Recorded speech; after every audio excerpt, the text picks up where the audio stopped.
C'est quoi l'amour et quels sont les dangers à connaître avant de s'investir?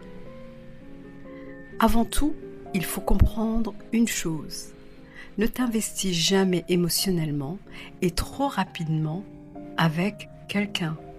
Et surtout, ne prends pas ses mots ou ses promesses pour acquis. Est-ce que tu dois te méfier de ce qu'il dit? C'est pas vraiment ce que je dis. C'est plus sain que ça. C'est de la lucidité, c'est de la maturité affective. Croire aveuglément aux paroles et se projeter dessus, c'est courir le risque de se tromper. Et si tu es sensible, tu souffriras encore plus lorsque la relation s'arrêtera, même si elle a été courte.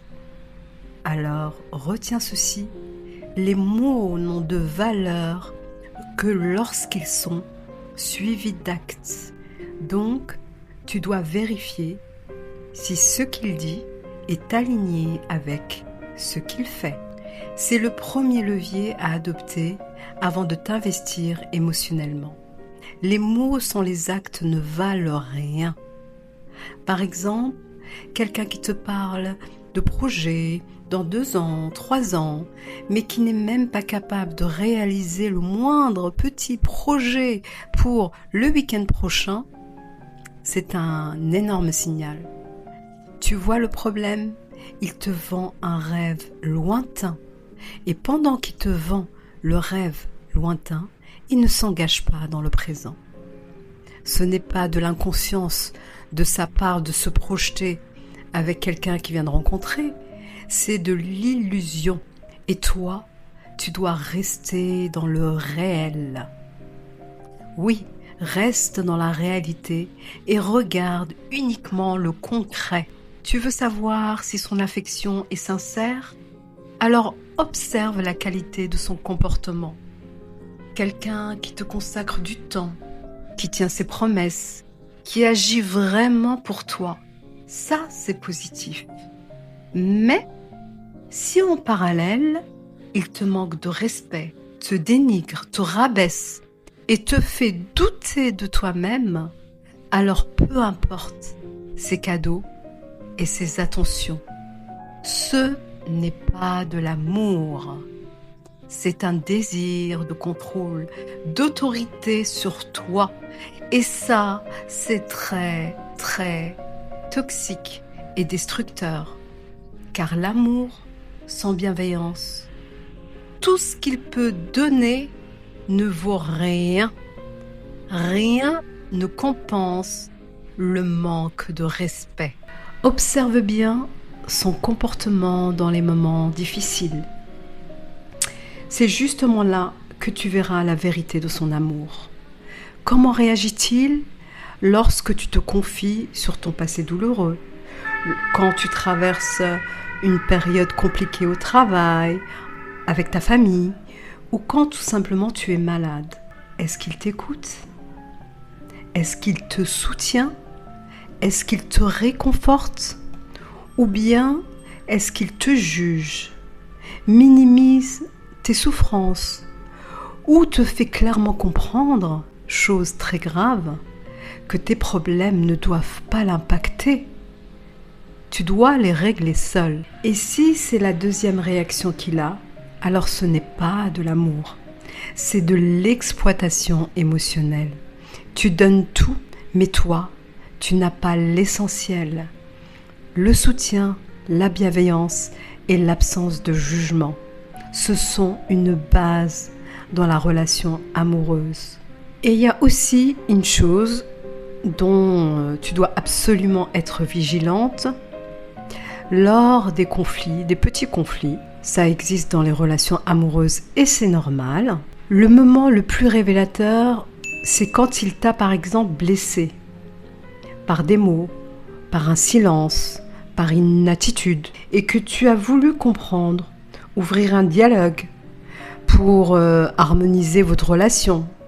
Quelque chose qui est complètement sain et conseillé. Alors s'il t'écoute, s'il s'excuse, s'il te promet de changer son comportement, s'il te remercie de lui avoir expliqué ta souffrance et qu'il reconnaît que c'était une maladresse et que par la suite il confirme qu'il a bien compris, alors là, il s'installe un climat de confiance, une communication bienveillante et constructive, et c'est parfait.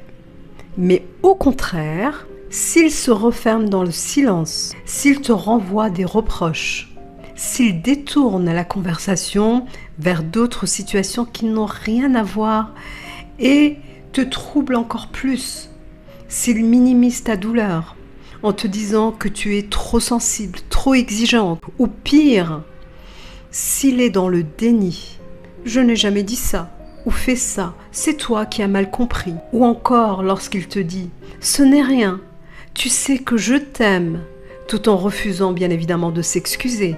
Alors là, pareil, je vais être radicale dans mon conseil. Fuis, car là, tu entres dans une toxicité, mais son nom. Et si jamais, par le plus grand des hasards, tu entends une petite voix qui te dit « Oui, ta petite voix, je parle, hein. Oui, mais il est trop beau, il est trop intelligent, il a du charisme. » Et avec l'amour, il changera, j'en suis sûre. Non. Non, il ne changera pas pour toi. Il ne changera pas pour une autre femme. Et je vais même te dire mieux que ça. Il ne changera pas même pour lui-même. Son comportement est une armure forgée par des blessures profondes et inconscientes. Il n'en a pas conscience. Il est structuré comme ça. Et ce garçon ou cette fille ne changeront que le jour où la vie ne leur donnera plus le choix. Alors, ne mise pas ton bonheur sur une hypothèse qui ne dépend pas de toi. Le dernier conseil, le plus important, dans une relation amoureuse, sois toi-même. Sois toi-même. Ne cache rien. Ne joue aucun rôle.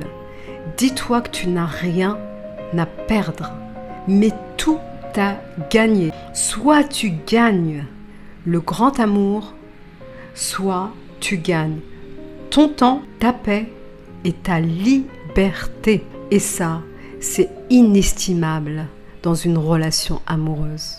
Alors, pour tout résumer, un amour sain, c'est, note bien, le respect, pas de rabaissement, jamais, de la bienveillance, soutien et non-jugement, de la cohérence. Les actes sont alignés aux mots, de la présence. Partager le quotidien, pas seulement rêver d'un futur hypothétique. La liberté, tu peux être toi-même, sans peur ni masque. Et pour finir, n'oublie jamais, ton bonheur est entre tes mains et le changement, le vrai, commence par toi. C'était un plaisir pour moi de vous présenter cette jolie thématique qui est l'amour. J'ai passé un agréable moment avec vous. J'espère qu'il en est de même pour vous. N'hésitez pas à liker, partager, commenter. Si vous avez des thématiques autour de l'amour à me suggérer, n'hésitez pas, je les traiterai avec un grand plaisir. Prenez soin de vous et je vous dis à la semaine prochaine. C'était Abla Smith.